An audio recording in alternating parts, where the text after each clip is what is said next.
मेरा नाम सावन परमार है। मैं भावनगर से हूँ। जो पहलगाम में घटना घटी उसमें हमारे घर के 2 सदस्य ने जान गुमाई है।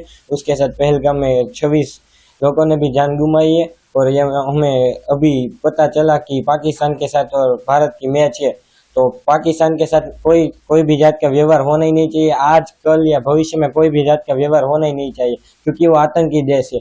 और आपको मैच खेलना है तो मुझे, मेरा भाई 16 साल का है, उसने इतनी गोलियां खा के देश के लिए जान दी, तो मुझे मेरा भाई दो तो फिर आप मैच खेलना।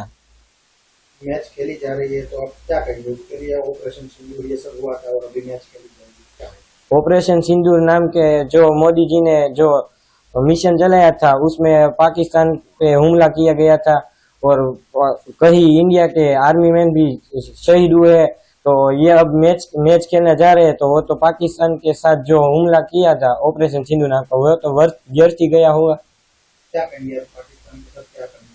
पाकिस्तान के साथ कोई भी जात का व्यवहार रखना ही चाहिए नहीं चाहिए। आजकल या भविष्य में किसी भी जात का व्यवहार होना ही नहीं चाहिए, चाहे फिर या गेम ही क्यों ना हो, कोई भी जात का व्यवहार होना ही नहीं चाहिए पाकिस्तान के साथ।